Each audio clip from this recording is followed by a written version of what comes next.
మట్టి మీద మనిషికి ఆశ, మనిషి మీద మట్టికి ఆశ.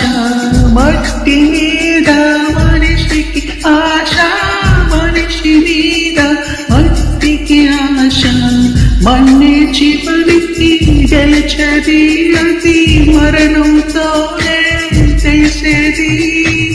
కష్టం చేసి కాసు గడిస్తే మీరే దానికి యజమాని. ఓట్లు పెరిగి కొవ్వు బలిస్తే డబ్బే నీకు యజమాని. జీవిత సత్యం మరువకురా, జీవితమే ఒక స్వర్గమురా. ఒక్కడు మనగాడు ఊరే మెచ్చిన పన్నాడు.